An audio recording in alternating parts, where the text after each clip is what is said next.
El nombre de la predicación de hoy, llamados a permanecer. El domingo pasado vimos los versículos anteriores a este pasaje, ¿lo recuerdan? ¿Quiénes estuvieron? Hablamos de los anticristos, quiénes eran en su contexto original, sus enseñanzas y también, obviamente, quiénes son actualmente o cómo podrían lucir actualmente y cómo nosotros debiésemos tratar a personas que quieren usurpar el lugar de Cristo y que quieren también distorsionar la doctrina del Evangelio. Cómo nos fortalecemos también para no ser arrastrados por las falsas doctrinas que acarrean desvío y condenación. Eso es lo que vimos en un resumen, muy resumen, la semana anterior. El público objetivo, y es bueno pensar en esto, de los falsos maestros, de los anticristos, no son los incrédulos. Ellos no van a personas que, podríamos decir hoy día, agnósticas o ateas, a ofrecerles su predicación, a ofrecerles su distorsión. Ellos más bien están dentro del contexto religioso, salen a cazar, salen a pescar dentro de las esferas de la religión. Pero tal como dice Juan, ¿no?, de manera muy clara, estaban entre nosotros, pero no permanecen con nosotros. Ese va a ser el punto final de los falsos cristos, de los falsos maestros. Y el texto que vamos a continuar leyendo esta mañana está íntimamente conectado con lo que vimos la semana anterior, pero ahora su énfasis, podríamos decir el lente del texto bíblico, va a concentrarse sobre los creyentes, estos creyentes que Juan llega a denominar hijitos. Vamos entonces a nuestro texto bíblico, Primera de Juan, capítulo 2, versos 24 al 29. Vamos a leer en el nombre del Señor. En cuanto a ustedes, que permanezca en ustedes lo que oyeron desde el principio. Si en ustedes permanece lo que oyeron desde el principio, ustedes también permanecerán en el Hijo y en el Padre. Y esta es la promesa que Él mismo nos hizo, la vida eterna. Les he escrito estas cosas respecto a los que están tratando de engañarlos. En cuanto a ustedes, la unción que recibieron de Él permanece en ustedes y no tienen necesidad de que nadie les enseñe, pero así como su unción les enseña acerca de todas las cosas y es verdadera y no mentira, así como les ha enseñado, ustedes permanecen en Él. Y ahora, hijos, permanezcan en Él, para que cuando se manifieste tengamos confianza y no nos apartemos de Él avergonzados en su venida. Si saben que Él es justo, saben también que todo el que hace justicia es nacido de Dios. Hay una historia interesante que quiero compartir. Dice, el señor y la señora Curie trabajaron durante muchos años con paciencia, haciendo disolver toneladas de materia en busca de la misteriosa sustancia que a su ciencia les guiaba.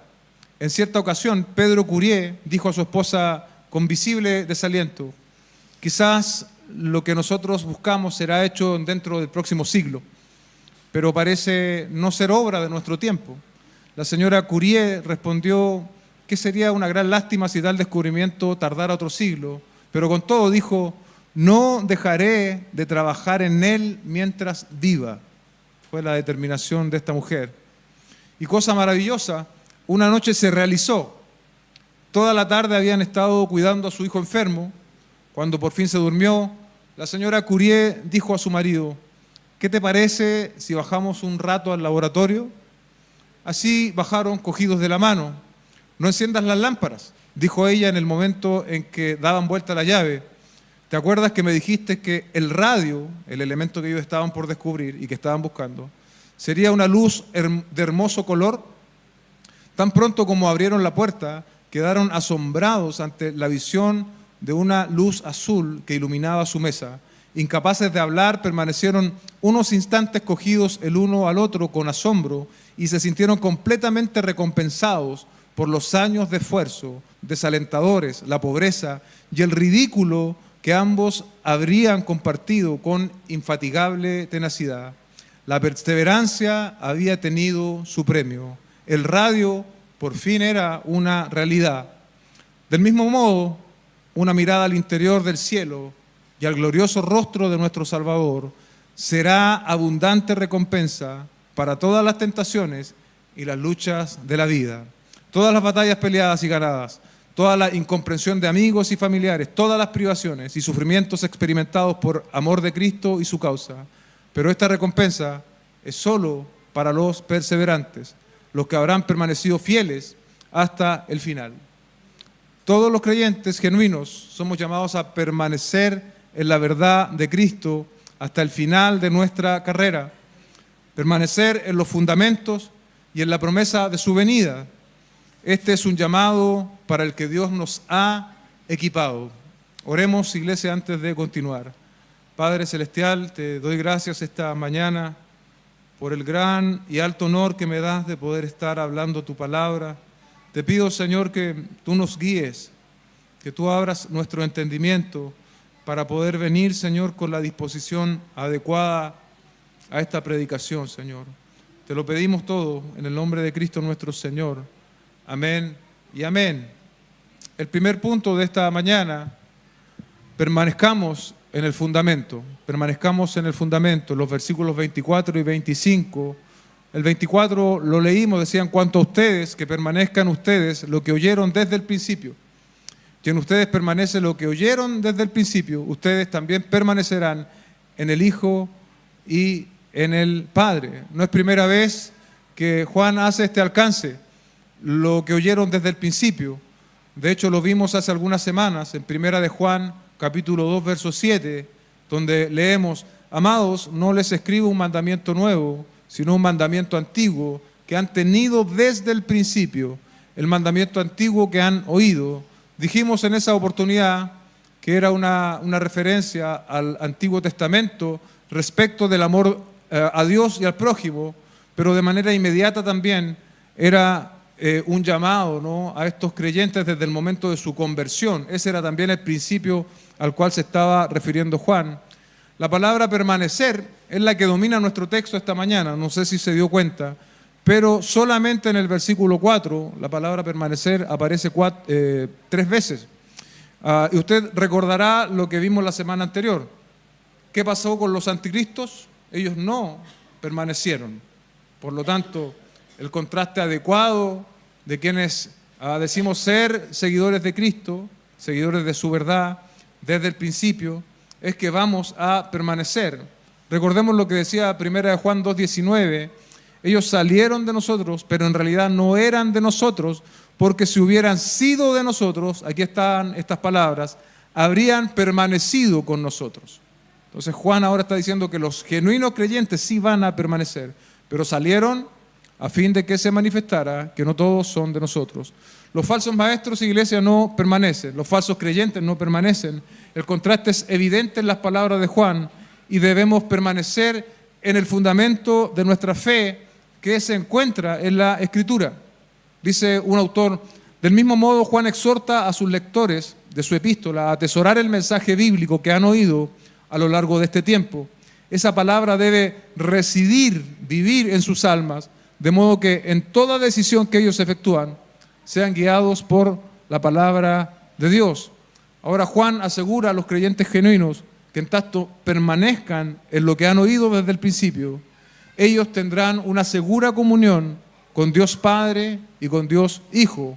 El texto dice, si en ustedes permanece lo que oyeron desde el principio, ustedes también permanecerán en el Hijo y en el Padre. Es entonces esta idea de la permanencia, ¿no?, la que aparece en nuestro texto para dar un sello característico del verdadero cristiano. Este no se va a dejar embaucar por las ideas innovadoras respecto de Cristo, como ocurrió en su contexto original. Permanecerá en la verdad que recibió. Permanecer significa quedarse en la comunión, y comunión es la idea clave de estos 2 primeros capítulos que nosotros hemos visto hasta este momento en la predicación. El Evangelio, amados hermanos, no es un tema que está en evolución. El Evangelio no está sujeto a edición. Fue revelado una vez y para siempre. Tengamos en cuenta que nuestros hermanos de la fe en aquellos tiempos no tenían cada uno una carta de Juan en sus manos. Las cartas llegaban y se leían de manera pública. Tampoco tenían el Nuevo Testamento completo y tampoco seguramente tenían ni siquiera una copia del Antiguo completo cada uno de ellos. La transmisión era básicamente oral. a través de lo que ellos escuchaban por los apóstoles, por los maestros y por los pastores de aquella época. Juan les asegura que mientras ellos permanezcan en esa enseñanza, su comunión es cierta con el Padre y con el Hijo. Y como veíamos la semana anterior, la comunión con el Padre y con el Hijo es fundamental, pues la figura de Cristo estaba siendo asaltada en aquella época. Por implicación, ya que permanecen en esta verdad desde el principio, no necesitan oír voces ajenas a las que ellos ya conocían. Hoy tenemos cada vez más información, de todo tipo, obviamente también información teológica a disposición, gracias al Internet. Tenemos también posibilidades de capacitarnos en teología si es que lo queremos hacer vía remota. En todos lados hay buena y mala teología, hay novedades teológicas y nosotros, iglesia, somos llamados a ejercer un discernimiento, aprender a reconocer entre lo que es verdadero y lo que es falso, a juzgarlo todo, no en base a nuestras impresiones o opiniones, sino a juzgarlo todo en base a lo que la Escritura nos enseña. Al igual que los destinatarios originales, entonces debemos permanecer en la verdad bíblica. Nuestro principio, como dice el texto, eso que recibieron desde el principio no es idéntico a lo de los creyentes del contexto. Nuestro principio hoy día es más amplio incluso y tenemos la ventaja de tener la Biblia en nuestras manos, la Biblia en nuestros celulares, la Biblia en nuestros dispositivos. Entonces tenemos que aprovechar, tenemos que sacar provecho de esta situación. Ustedes, dice el texto, permanecerán en el Hijo y en el Padre. Si ellos permanecían en lo que habían oído desde el principio, no había manera que los nuevos puntos de vista de los falsos maestros, de los anticristos, los desviaran. Seguirían firmes en la doctrina apostólica respecto de la deidad y la humanidad de Cristo. Jesucristo, iglesia, volvemos a repetir esto porque es el énfasis de nuestro texto de manera doctrinal, Jesucristo es Dios. Amén, Jesucristo es Dios. Esta epístola fue escrita hace, por lo menos en los primeros 100 años de la iglesia, ¿no? Y ellos recibieron, esto es interesante pensarlo, ellos, a pesar de que, por lo menos Juan, sabemos, estaba vivo, ellos recibieron lo necesario, ¿sí? Ellos recibieron lo elemental, recibieron la semilla del Evangelio y Juan les está garantizando que mientras ellos permanezcan en esa semilla que tenían del Evangelio, van a estar firmes, no van a ser desviados por las novedades de los anticristos de la época. El verso 25 dice, y esta es la promesa que Él mismo nos hizo, la vida eterna. La palabra promesa aquí aparece por primera vez y única en el escrito de Juan, más vale decir en todos los escritos de Juan, y es una alusión, se refiere a un dicho en el Antiguo Testamento, ¿sí? Las promesas del Antiguo Testamento, muchas se cumplieron en Cristo, ¿no? Con la venida del Señor Jesucristo, y otras están por cumplirse en el futuro. Esa es más o menos el significado de la palabra promesa. Dice el texto, tenemos nosotros la promesa de la vida eterna. ¿Para quién? Para aquellos que permanecen en lo que oyeron desde el principio y por lo tanto están en comunión con el Padre y con el Hijo. Un autor señala, si el creyente atesora la palabra de Dios y experimenta una íntima comunión con el Hijo y con el Padre, entonces recibe también la vida eterna. O dicho de otro modo, cree a la verdad del Evangelio. Tener comunión con el Hijo y con el Padre es tener la vida eterna. Imaginemos, ¿no?, el momento de incertidumbre que dejó en el ambiente la salida de estos anticristos de la comunidad cristiana. Juan entonces les recuerda una promesa central para los creyentes, la promesa de la vida eterna, promesa que él también había ya registrado en su evangelio. Leemos en el evangelio de Juan, capítulo 11, verso 24 más bien dicho, al 26. Marta le contestó, yo sé que resucitará en la resurrección, en el día final, hablando de Lázaro. Jesús le contestó, yo soy la resurrección y la vida.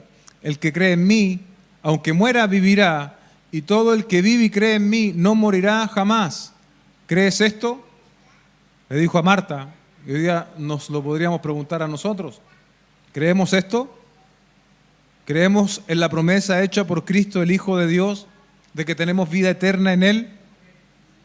Entonces no importa la situación que nosotros podamos estar experimentando, la incertidumbre, el ataque de distorsión teológica, no importa el nombre que éste tenga, nosotros miramos y apreciamos la vida eterna, no solo como una realidad futura o escatológica, ¿no?, de los últimos tiempos. Nosotros de hecho tenemos ya vida eterna, tenemos ya vida eterna.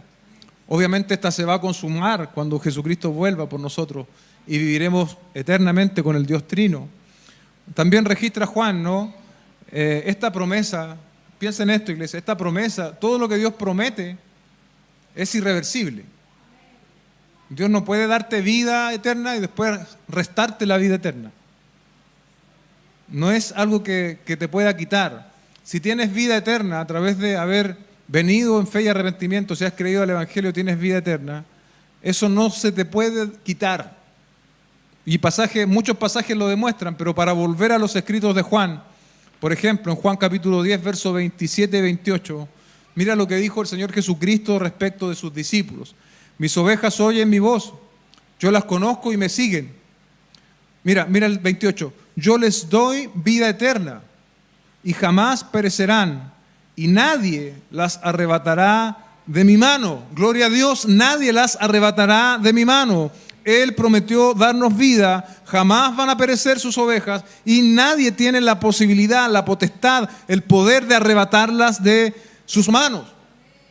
Estamos, por lo tanto, iglesia, seguros, todos los creyentes genuinos somos llamados a permanecer en la verdad de Cristo hasta el final de nuestra carrera. Esa es nuestra responsabilidad, esa es nuestra competencia, pero en realidad estamos corriendo esta carrera en terreno seguro. Porque estamos corriendo la carrera sobre la base de las promesas eternas de Dios y Él nos garantizó la vida eterna. Ahora, ¿qué tenemos que hacer? Ser fieles y correr hasta el final. Porque, por decirlo de algún modo, el premio ya está garantizado, pero, iglesia, te toca correr. Te toca muchas veces sufrir, pasarlo mal, sí, pero la promesa está lista. Tenemos que correr, tenemos que perseverar en la verdad. Todos los creyentes genuinos somos llamados a permanecer en la verdad de Cristo hasta el final de nuestra carrera, permanecer en los fundamentos y mirar la promesa de su venida. Este es un llamado para el que Dios nos ha capacitado. El segundo punto de nuestra predicación, permanecemos y discernimos por la unción. Permanecemos y discernimos por la unción. Versos 26 al 27. Les he escrito estas cosas respecto de los que están tratando de engañarlos. La semana pasada hablamos más largamente de estos que tratan de engañar. Siempre habrá personas tratando de engañar. Durante la época de la iglesia se han levantado desde sus propias filas personas con este objetivo, verdaderos agentes de las tinieblas que pueden estar entre nosotros pero no son de nosotros. De allí la peligrosidad de hombres o mujeres que tienen apariencia de piedad pero son verdaderos lobos disfrazados de oveja. Su público objetivo no son los agnósticos, no son los ateos, sino personas que creen en Dios. Y si fuera posible aún, creyentes genuinos, como creo que somos tú y yo. Respecto de los destinatarios, un autor dice, ellos deben tener bien en claro que hay personas que están tratando de extraviarlos del camino de la verdad, de la palabra de Dios. Deben oír las palabras que dijo Jesús. Estad atentos que nadie os engañe, porque muchos vendrán en mi nombre diciendo yo soy el Cristo y engañarán a muchos. Ellos no han sido engañados todavía, como tal vez nosotros tampoco hemos sido engañados, pero deben estar listos para presentar una batalla espiritual contra los engañadores y exponer sus mentiras. Debemos estar siempre alertas contra los potenciales engañadores, sean pastores, predicadores, teólogos, filósofos, celebridades o incluso, de manera más pasiva, literatura. Tenemos que estar nosotros con un sentido agudo de toda esa realidad, ¿no? Como muy bien anticipó Juan, hay muchas personas tratando de engañar. ¿Recuerda usted la parábola de la cizaña? Esa que se describe allí en Mateo capítulo 13. Ahí se describe que hay terrenos, ¿no? Jesús y Satanás son los sembradores de ese terreno. Jesús es el que siembra la verdadera semilla. y el producto son los hijos de Dios, pero Satanás siembra los hijos del malo. Mientras crecen, dice un autor, ambas clases de planta se parecen tanto que los siervos no podrían decidir cuál es para cortar. La principal estratagema de Satanás durante esta edad es plantar lo falso allí donde Cristo planta lo verdadero. Y es importante que nosotros seamos capaces de detectar lo falso y separar las enseñanzas de Cristo de las enseñanzas de los anticristos. Hubo engañadores, anticristos, falsos maestros en el pasado, lo seguirá habiendo y debemos tomar las herramientas que Dios nos ha dado para enfrentarlo. Aquí es importante pensar en esto, iglesia, porque alguien podría reducir todo esto a información. Bueno, entonces necesito mucha información apologética en mi cabeza para defenderme. Y si bien la información es útil, la Biblia nos enseña que no es la información la que nos ayuda a defendernos. No es la información el suelo fértil para tener un corazón que está preparado para enfrentar toda falsa enseñanza. El suelo fértil para que la verdad fructifique, crece, no es tanto algo, sino es alguien. La diferencia la hace la unción del Espíritu Santo. Este suelo fértil no es algo, como yo dije recién, sino alguien. Conforme leemos en el versículo 27, en cuanto a ustedes, y aquí está, la unción que recibieron de Él permanece en ustedes y no tienen necesidad de que nadie les enseñe. Como también leíamos la semana pasada, Juan marca esta diferencia. En el verso anterior estaban los que tratan de engañar y ahora dice ustedes, los genuinos creyentes que sí tienen la unción de manera permanente en ellos. ¿Sí? Los genuinos creyentes tenemos la unción de manera permanente, los falsos maestros no. Leíamos el verso 20 la semana anterior, pero ustedes tienen la unción del Santo y todos ustedes lo saben. Cuando pensamos en la experiencia de los creyentes del Antiguo Testamento, vemos que ellos recibían el Espíritu Santo de manera ocasional para propósitos específicos que Dios les daba. Esa es la realidad de los creyentes del Antiguo Testamento. Tengo un par de ejemplos acá, pero voy a solo a dar el más gráfico que me parece para lo que estamos compartiendo. En Jueces 14, 5 al 6, dice, entonces Sansón descendió a Timnat con su padre y su madre, llegó hasta los viñedos de Timnat, y allí un león joven venía rugiendo hacia él, pero el Espíritu del Señor vino sobre él con gran poder y lo despedazó, y como se despedaza un cabrito, aunque no tenía nada en su mano, porque no contó a su padre ni a su madre lo que había hecho. Ahí está, ¿no? Verso 6 al comienzo. Pero el Espíritu del Señor vino sobre él con gran poder. Ahí el Espíritu de Dios para la tarea específica aquí de matar a este león, ¿no? Por manos de Sansón. Pero Juan está escribiendo a creyentes del nuevo pacto, ¿sí? A creyentes como somos tú y yo, y les está diciendo que el Espíritu Santo no es algo que va a venir como a poseernos o a estar sobre nosotros para alguna tarea determinada, sino que es la unción que permanece, ¿sí? No es una fuerza activa, como dicen algunas sectas, sino una persona que permanece en nosotros. ¿Cómo sabemos nosotros que el Espíritu Santo es una persona y no una fuerza? Hay muchos textos que lo comprueban, yo solo voy a darle dos para que usted lo sepa. Efesios 4:30 dice, y no entristezcan al Espíritu Santo, por el cual fueron sellados para el día de la redención. Yo le pregunto, ¿usted puede entristecer a una fuerza activa? No, nos entristecemos las personas.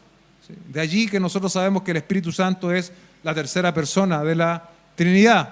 Otro más, en Hechos también vemos que el Espíritu prohíbe, tiene el control, no solo prohíbe. De hecho, hay autores que dicen que el libro de Hechos debiese llamarse Hechos del Espíritu Santo, porque es el Espíritu Santo quien controla la dirección de la iglesia. Y aquí un texto lo comprueba de manera muy llana. En Hechos 16, 6 al 8 dice, pasaron por la región de Frigia y Galacia, habiendo sido impedidos por el Espíritu de hablar la palabra en Asia. ¿Escuchó bien? Fueron impedidos por el Espíritu de hablar la palabra en Asia. Cuando llegaron a Misia intentaron ir a Bitinia, pero el Espíritu de Jesús, que es un sinónimo del Espíritu de Dios, no se los permitió. Entonces, pasando por Misia, descendieron a Troas. ¿Se da cuenta cómo el Espíritu ordena, dirige, prohíbe, les permitió o no ir a ciertas regiones? La experiencia desde el día de Pentecostés, con la promesa de la venida del Espíritu, ya es que nosotros, los creyentes, no esperamos una visitación ocasional del Espíritu. ¿Escuchó bien? No esperamos una visitación especial del Espíritu Santo. Hoy nosotros somos habitación del Espíritu Santo. No estamos esperando una visita del Espíritu Santo. Tú y yo somos habitación del Espíritu, somos morada permanente del Espíritu.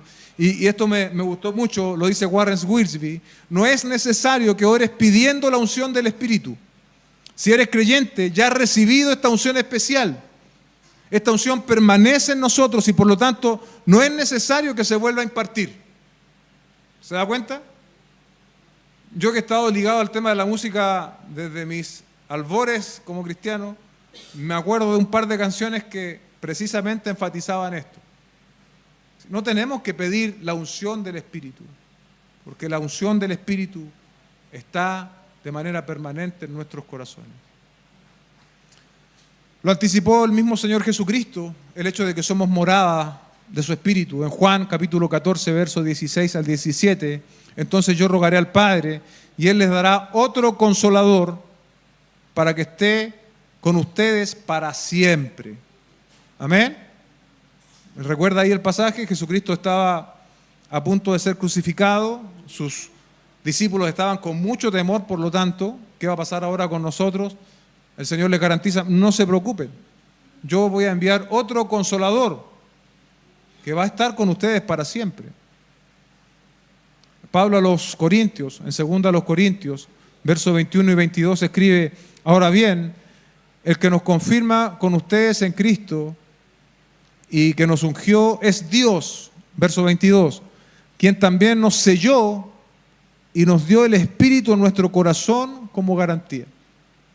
Amén, como garantía. El Espíritu fue dado en nuestro corazón como garantía, como algo que no va a ser arrebatado, no va a ser quitado. Este Espíritu es la unción en las palabras de Juan, la tercera persona de la Trinidad que mora en cada creyente y que nos capacita para el discernimiento. Es por eso que usted puede llegar a encontrarse con personas sin mucha instrucción teológica, ¿sí? Pero con un discernimiento muy agudo, ¿sí? No han ido a seminarios, no han estado con alguna teología sistemática, pudiendo leerla, pero ellos escuchan a un falso maestro y lo disciernen. ¿Por qué? Porque tienen la unción del Espíritu de Dios.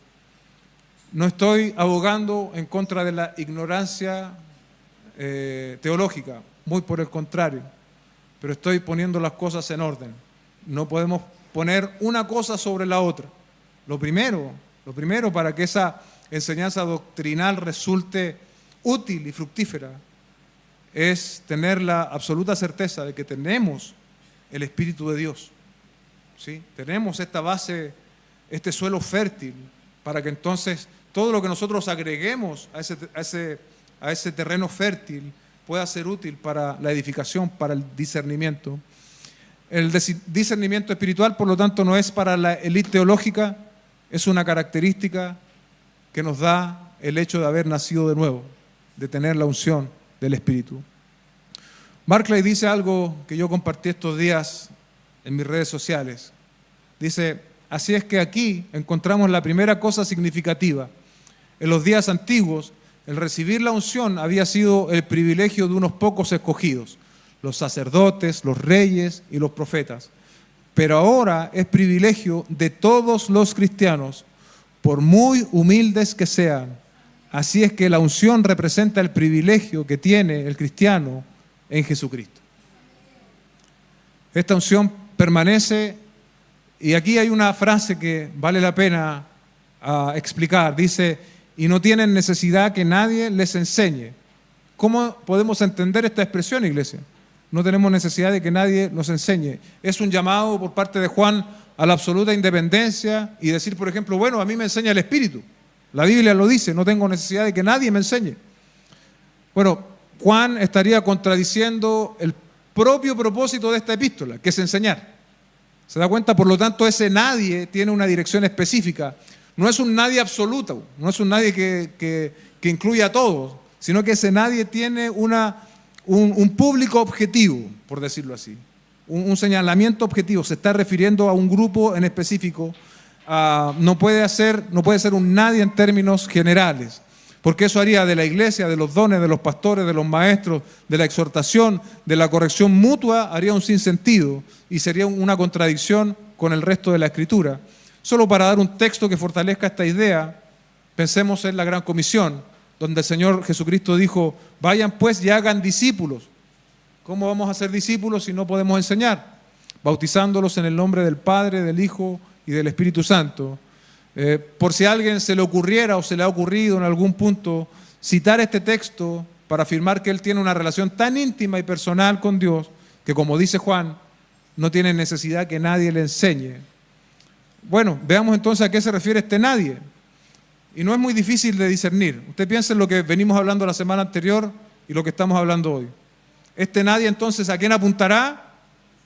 A los falsos maestros, a los anticristos que ¿qué querían hacer? Enseñar sus falsas doctrinas. Por eso el apóstol Juan escribe: no tienen necesidad, si él hubiese estado hablando, hubiese señalado que estos que se fueron vengan a enseñarles, porque ustedes tienen la unción del Espíritu. Nuestro maestro indispensable, dice un autor, y final es el Espíritu Santo, no los falsos maestros gnósticos. Sin embargo, esto no significa que el ministerio y el don de maestro no estuviese activo en la iglesia primitiva y aún hasta el día de hoy. Simplemente significa que las cuestiones básicas concernientes a nuestra salvación vienen del Espíritu Santo y de la Biblia, no de algún maestro humano especial, aunque con frecuencia estos son utilizados para instruir. La unción del Espíritu Santo fue recibida, ¿sí?, y permanece en nosotros. Es también lo que nos enseña el texto en su parte B, el verso 27. Dice: pero así como su unción les enseña acerca de todas las cosas y es verdadera y no mentira, así como les ha enseñado, ustedes permanecen en él. Lo decíamos la semana anterior, los falsos maestros decían tener una relación especial, una unción especial de parte de Dios. Juan está diciendo ahora que todos los creyentes ya tienen una verdadera unción cuando confían en el ungido. Son llenos de su espíritu y permanecen en la palabra de Dios. ¿Cómo la unción había enseñado a estos creyentes? Bueno, ya lo decíamos anteriormente, ¿no? El testimonio apostólico era la instrucción que ellos recibían y tenían una confirmación interna, ¿sí?, del Espíritu Santo. Se dice así, no solo en teología, sino que en términos generales. Tenían lo objetivo, lo visible, lo palpable, en la enseñanza de los apóstoles, el testimonio de los que fueron sus maestros en aquella época. Y tenían también ahora la unción del Espíritu Santo, que podríamos llamarla subjetiva, con una confirmación interna. Para nosotros no es muy distinto. Tenemos hoy la verdad objetiva de la palabra del Señor, pero también tenemos en nosotros morando el Espíritu Santo, que nos confirma cuando una enseñanza está o no alineada a lo que la Escritura enseña. ¿Y qué hace una iglesia local o qué hacemos nosotros para fortalecer esto? Bueno, tenemos esta reunión donde hablamos la palabra del Señor. Ayer lo hablaba con mi cuñado Oscar, que nos tocó trabajar en el negocio, y él me decía: es radicalmente distinta la predicación ahora. Yo le decía: sí, porque hablamos la Biblia. Me paro detrás de este púlpito, o el que esté acá detrás de este púlpito se para a enseñar la Biblia. Hemos dejado de lado nuestras opiniones, nuestras experiencias, para hablar lo que realmente edifica, lo que realmente va a ser útil para discernir, y no otras cosas. ¿Se da cuenta? Tenemos también otras instancias. La escuela Berea está ahí disponible. Tenemos nuestro Zoom cada miércoles de aplicaciones. Tenemos también los Zoom para hombres, jueves, Zoom para mujeres, los viernes. Y toda nuestra actividad, hermanos, hermanas, tiene ese objetivo, de fortalecernos espiritualmente, de estar bien equipados. Obviamente para poder discernir, pero no exclusivamente para poder discernir dentro de los muchos objetivos, pero más ampliamente para que la imagen de su Hijo Jesucristo se vaya imprimiendo en nuestras vidas. El apóstol Pedro dice en su carta, en su segunda carta 1:21, que ninguna profecía fue dada jamás por el acto de la voluntad humana, sino que hombres inspirados por el Espíritu Santo hablaron de parte de Dios. Es eso lo que nosotros tenemos en la Escritura, un libro inspirado por el Espíritu de Dios. Y es por eso que quienes hacemos eco de la enseñanza podemos hablar con tranquilidad en nuestras conciencias de lo que estamos enseñando. La unción nos enseña para discernir lo verdadero de lo falso. La unción permanece y enseña e ilumina la verdad bíblica, y nosotros los creyentes entonces estamos en capacidad de permanecer. Un autor dice: este texto enseña la igualdad fundamental de todos los creyentes, o sea que los creyentes no tienen que consultar a eruditos profesores de teología antes de poder aceptar la verdad de Dios. Ante los ojos de Dios, los clérigos y los laicos son iguales. El Espíritu es el maestro de cada creyente sin distinción. Dentro del marco de la iglesia, los creyentes pueden aprender unos de otros a medida que cada uno es partícipe de la unción del Espíritu. Había un misionero indígena, misionero, digamos, en tribus, que estaba enfocado en tribus americanas. Estaba en Los Ángeles con un amigo indio. Este amigo indio se había convertido recién. Mientras caminaban por la calle, pasaron junto a un hombre en una esquina que estaba predicando con una Biblia en la mano. El misionero sabía que el hombre representaba un culto, pero lo único que veía en el indio era la Biblia. Entonces se detuvo para escuchar el mensaje. Este misionero pensó entre sí: espero que mi amigo no se confunda. Y comenzó a orar. Pocos minutos después, el indio se alejó del grupo y se reunió con su amigo misionero. ¿Qué te pareció el predicador?, le preguntó. Durante todo el tiempo que él habló, exclamó el indio recién convertido, había algo en mi corazón que decía una y otra vez: mentiroso, mentiroso. Ese algo en su corazón era alguien. ¿Usted anticipa quién es? El Espíritu Santo de Dios. El Espíritu nos da guía a la verdad y nos ayuda a reconocer el error. Esta unción de Dios no es mentira, porque Él es el Espíritu, es verdad. ¿Eres un creyente genuino? Entonces tienes el Espíritu, debes alimentarte de la verdad bíblica, de manera que los anticuerpos, antiherejías, digo yo, estén siempre listos para levantar defensa. Todos los creyentes genuinos somos llamados a permanecer en la verdad de Cristo. Hasta el final de nuestra carrera debemos permanecer en los fundamentos y en la promesa de su venida. Este es un llamado para el cual Dios, iglesia, ya nos ha capacitado. El último punto: permanezcamos. Cristo viene. Permanencia en vista de la segunda venida, y solo hay dos posibilidades. Enfrentamos la segunda venida del Señor con confianza o con vergüenza, dice el texto. Dice: y ahora, hijos, permanezcan en Él, para que cuando se manifieste tengamos confianza y no nos apartemos de Él avergonzados. Ahí usted tiene las dos opciones. Cuando Cristo se manifieste en su segunda venida, ¿vamos a venir con confianza o vamos a venir con vergüenza? Juan otra vez llama a estos genuinos creyentes hijos, cuya salvación es segura. Son personas que han creído desde el principio de su vida de fe, han creído en Dios, han vencido al maligno, han perseverado en la palabra. Pero además, en esta última instancia hace un llamado, les recuerda algo para que tengan en consideración: la manifestación de Cristo, su segunda venida. Esta es una de las pocas referencias a la aparición de Cristo. La otra sale también en esta carta en capítulo 3, verso 2, pero habla del regreso de Cristo. El tiempo de su regreso no es conocido. De hecho, sabemos los muchos que se han equivocado tratando de dar una fecha. Juan omite ese detalle y lo único que dice en 3.2: cuando Él aparezca, seremos como Él, porque le veremos tal como es. Hablando de la glorificación final de nuestros cuerpos. Entonces pensamos en esto, iglesia, que la seguridad de la salvación. ¿Usted tiene certeza de su salvación? ¿Tiene certeza de que un día va a ver a Cristo? No transforme jamás esa certeza en una excusa para vivir un cristianismo liviano. Como veíamos hace algunas semanas, un cristianismo que se deja infiltrar por las pasiones de la carne, por las pasiones de los ojos y la vanagloria de la vida. Si alguien afirma: la salvación no se pierde, para vivir una vida que no permanece en Cristo, que no expresa frutos, probablemente esa persona no está adherido a la vid.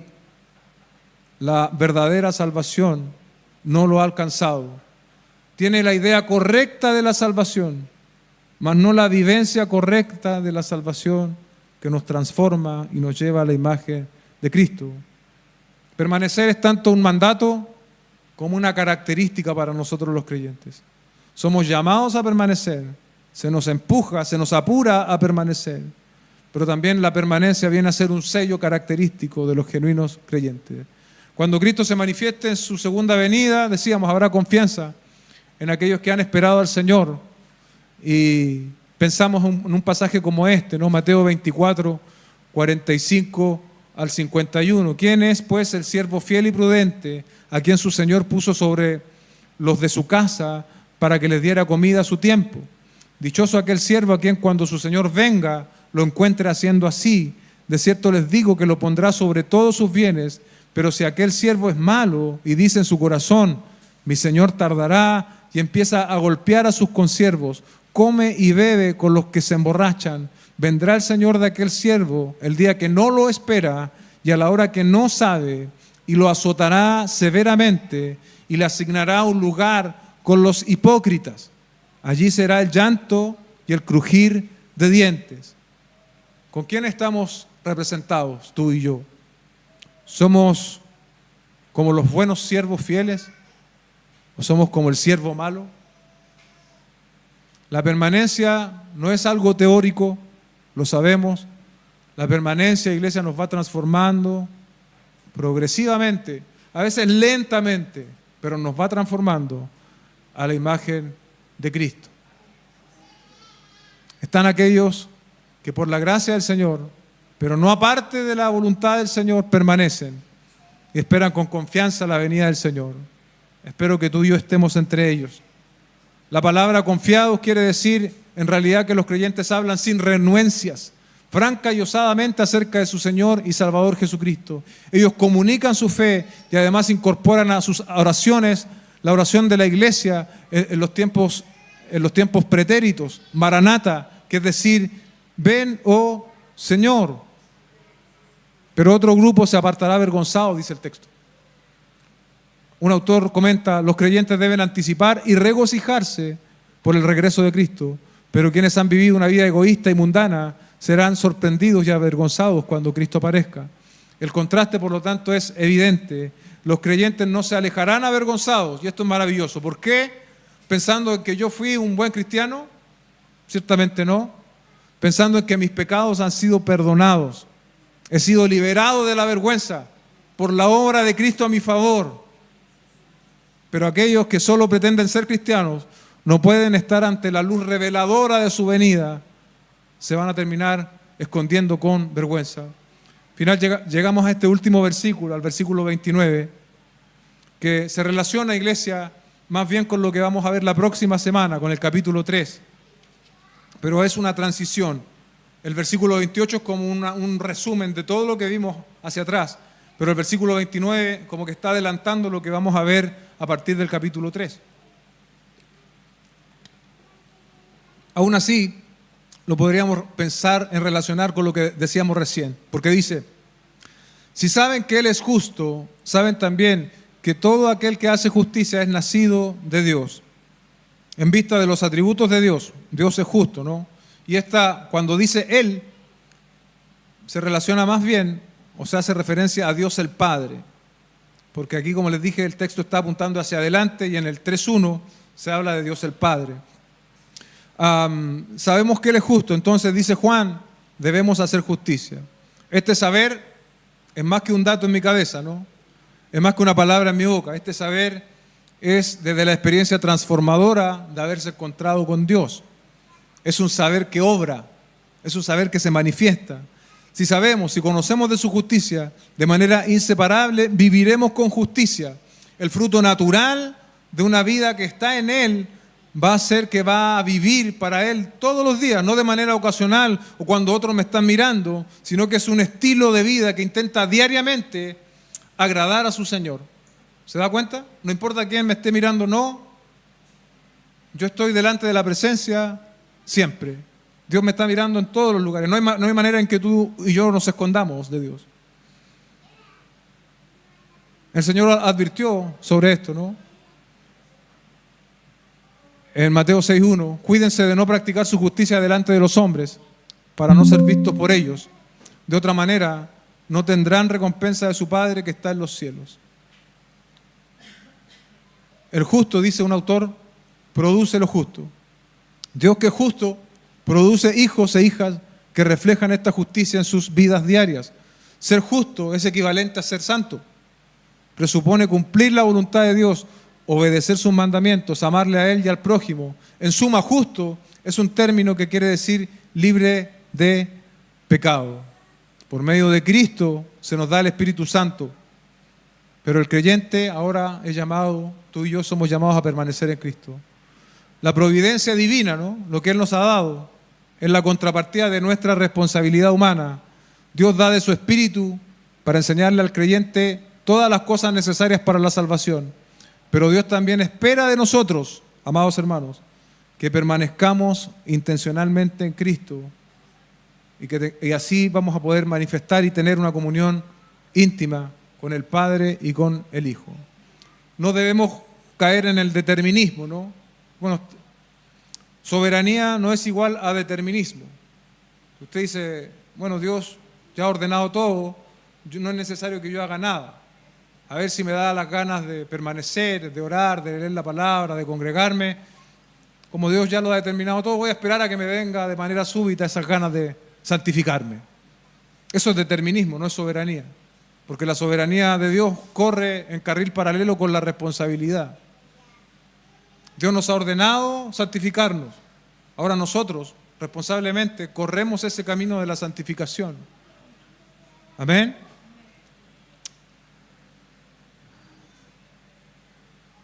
Parecía ser una clase de escuela dominical, tenía problemas. El pastor y sus líderes se reunieron con los maestros y encargados, pero no lograron ver progreso aparente. Luego, un domingo por la mañana, la maestra de la clase pasó al frente mientras se cerraba la reunión con un himno. Supongo que quiere dedicar su vida al Señor, pensó el pastor. Pastor, dijo ella, quiero aceptar a Cristo como mi Salvador. Todos estos años pensé que era salva, pero no lo era. A mi vida siempre le faltaba algo. Los problemas de la clase eran mis problemas, pero ahora han sido resueltos. Ahora sé que soy salvo. Examinaos a vosotros mismos, si estáis en la fe. Probaos a vosotros mismos. 2 Corintios 13:5. ¿Tiene tu vida las marcas de obediencia, amor y verdad? ¿Y de permanencia? ¿Es tu vida cristiana algo verdadero, genuino, auténtico? ¿O es una falsedad? Tenemos la permanencia en Cristo y todo lo que ella implica como una señal en nuestras vidas, como algo característico. No digo que lo hagamos a cabalidad, porque ninguno de nosotros está en esa capacidad. Pero está ese sello en nosotros, está ese sello creciente de permanecer en Cristo, de permanecer en Él, de permanecer en la comunión, de amar a Dios, de amar al prójimo. El matrimonio Curie, estos científicos, ¿no? Lucharon incansablemente por alcanzar sus descubrimientos. Con mayor razón nosotros, amados hermanos, los hijos de Dios, debemos permanecer en Cristo y todo lo que ello significa hasta el final de nuestras carreras. No sé si usted desea oír estas palabras, yo quiero oírlas. En lo poco has sido fiel, sobre mucho te pondré. Yo quiero oírlas un día. Y sé que Dios me ha llamado a permanecer. Oremos y demos gracias. Padre, en el nombre de Jesús te damos gracias esta mañana por darnos este gran privilegio de abrir tu santa palabra y exponernos a ella, Señor. Te ruego que tú estés obrando en los corazones, Señor, lo que nosotros los hombres, los predicadores, no podemos hacer. Tú eres quien inclina el corazón, tú eres quien convence de pecado o de juicio, tú eres quien nos hace ver nuestra propia realidad espiritual. Nosotros podemos hacer juicios, pero finalmente el juicio cabal y perfecto solo te pertenece a ti, Señor. Queremos que tú hagas ese juicio sobre nuestras vidas, Señor. Cuán cerca o cuán lejos estamos de la permanencia a la cual tú nos llamas. Ayúdanos, Señor, a crecer. Ayúdanos, Señor, a santificarnos. Ayúdanos, Señor, a permanecer en la fe hasta el final de nuestras carreras. Oramos y te damos gracias en el nombre de Jesús. Amén y amén.